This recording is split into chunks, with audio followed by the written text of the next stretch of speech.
candidate for DC Council at large.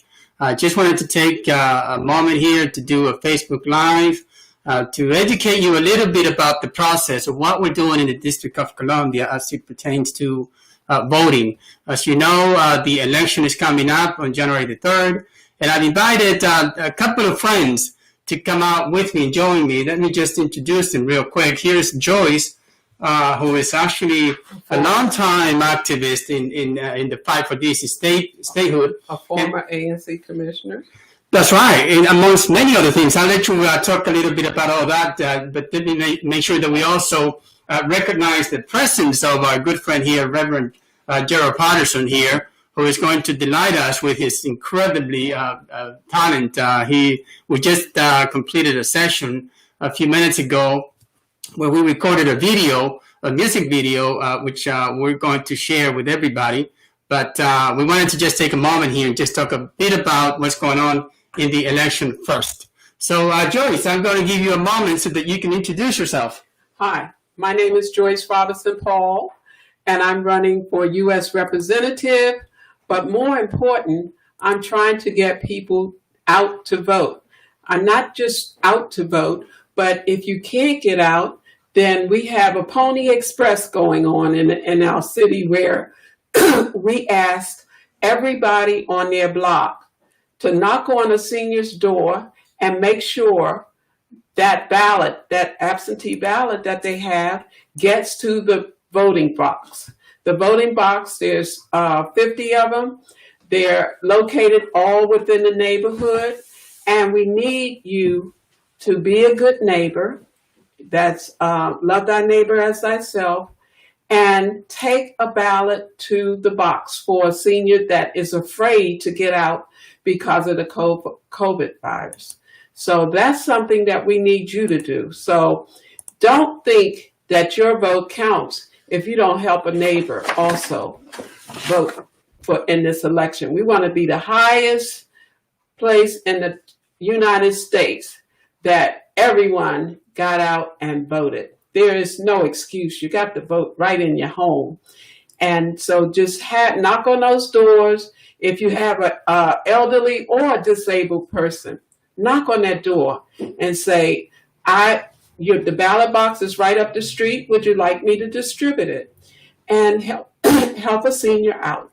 That's love for our neighborhood. All right, great, Joyce. And let me, while you're talking about that, let me show everybody what the voting ballot looks like. You all should have received. So the city implemented a program where every registered voter in the District of Columbia is going to receive this. And let's talk about this. There are some dates that are key for you to know. The first one is obviously that election date is November the 3rd.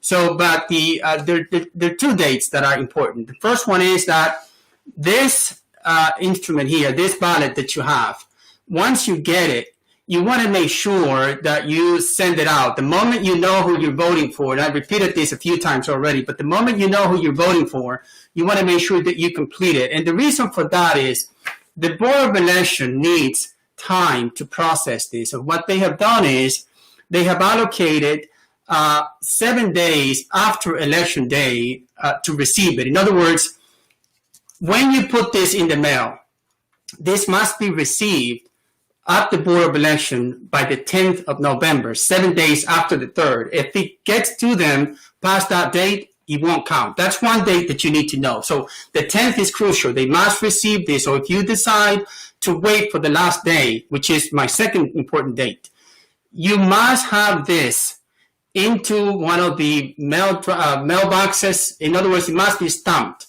by election day or before.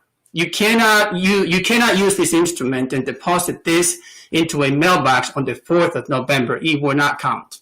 You have to make sure that at the latest, you either drop it in one of the many 50 mailbox drop boxes that the city has put throughout the city, that the Board of Election has put throughout the city. You want to make sure that you drop this on the 3rd or before, or you can go to the mailbox, right, to the regular mail system and put it through, but it must be stamped no later than November 3rd. If you do it the 4th it will not count. But also keep in mind that you have to have it delivered to the Board of Election by the 10th. So those are 2 key days. So be sure that once you get this, you put it out. And of course, I'm encouraging you to vote for me. number three on the ballot. But let me show you right now. Let me share with you the screen. If you go to the Board of Elections website, which is simply dcboe.org, you're seeing it on the screen right now. If you go to the Board of Elections website, you can see the front page is this many links where you can see the many mailbox drop box that we have. And you can see there's so many, I think there are about 50 of them throughout the city. So from now until election day, you can drop your ballot at any of these places. They're throughout the different wards. I'm scrolling through the different wards. You can see them there. Another important piece of information is early voting centers that you have. Now, early voting center is going to start on the 27th, basically a week before election day. And you can see all the centers we have right here. If you find them, if you go to that website, the BOE Board of Elections website, you can see the centers that are going to be open. That is part of the voting places that will be open on election day. On election day, you're going to have, I believe there are 95 places, voting places that you can go to. So you can go to this website also and find all these places where you can go and vote. So very, very important. Now, of course, we're encouraging everybody to vote by mail because we know COVID-19 is out there and we don't want people to get unnecessary exposure in that. You have an option to do your ballot by mail. So we want to make sure that as soon as you get that ballot, voting ballot, and you know who you're voting for, please drop it in one of the many mailbox drop that we have throughout the city, or take it to your regular post office and just do it that way so that you don't expose yourself to COVID-19. But also, Joyce, let me go ahead and give it back to you in case you wanted to add anything to what I've said. Yes. We're trying to take time to let people know that when you get that ballot, you treat it like a hot potato. You take that ballot, you fill it out, and you send it in. That gives the Board of Election time. They're going to take those ballots twice a day.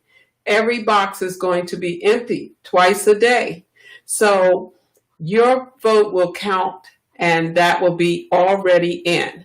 I'm encouraging people to take it to the box, to the voting box. I am not interested in putting it in a mailbox and something happens. I'm going to make sure that my people in my neighborhood get that ballot out right now. We want to have a large count of people voting early, a large count of people as soon as they get that absentee ballot, look at it, go on Google up some of the names, find out about your people who are running, the candidates, and vote. And definitely vote for Franklin Garcia, because for 6 years, he has been working on statehood for DC. And in working on statehood for DC, he did not get paid. This was not a paid position. He had to work hard to get us where we are today. And he worked all over the country. Just didn't work in DC. He had to go all over the country because in all due candor, when the vote comes down, it will come down that the Congress people from all over the different states have to vote for statehood for DC. We're encouraging the Senate to still consider voting for statehood for DC. However, make sure that one of your votes, you get to vote for 2 people, but one of them should be Franklin Garcia for his dedication to acquiring statehood for the District of Columbia. He was a key player in that. I plan to, I'm running for his vacancy, but I do want you to definitely put his name as one of the people that will serve as our city council at large. Wonderful. Thank you so much for that endorsement. Wasn't expecting that, but thank you so much. Let me also talk a little bit about the current situation that we have going on with COVID-19. I'm showing you the official website for our city, coronavirus.dc.gov, and it shows you the current situation with coronavirus. As you know, more than 210,000 people have lost their lives due to the coronavirus, which is just tragic, incredible. And then we have a president that is still sending mixed signals about the pandemic. We're not clear if he is still sure that we should all be wearing masks. Now, we're socially distancing here. You can't tell very much from looking at the camera, but we're actually a few feet away from each other. So you do need to ensure that you adhere to the protocol. That is, wear mask when you're out in crowds. When you are outside with people, you must wear your mask. Be sure to wash your hands constantly. And of course, practice social distance. Now, look in the city. I'm showing you the number. These are the recent numbers from October the 8th, from yesterday.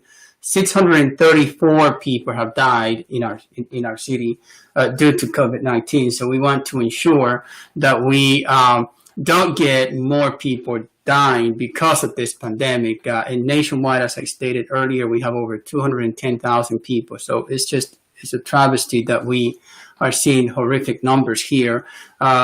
Just really bad. But let's go ahead and turn now over to something different. Let's talk about music, Gerald. What do we have for us, for our audience right now? For our audience, we got a special song for you, and it's called Get Out and Vote. And we want you to stand strong and pray the Lord will make a way. Get out and vote. Awesome. Very nice.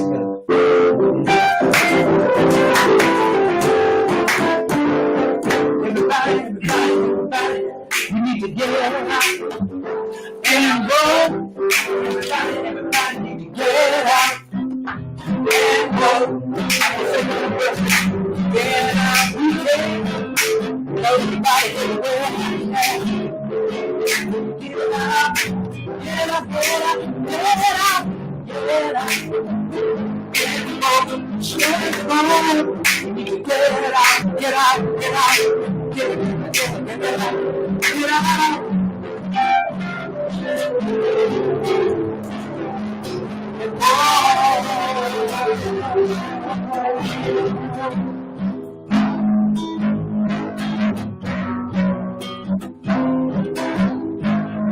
We didn't know our U.S. rep was a musician, guitar player.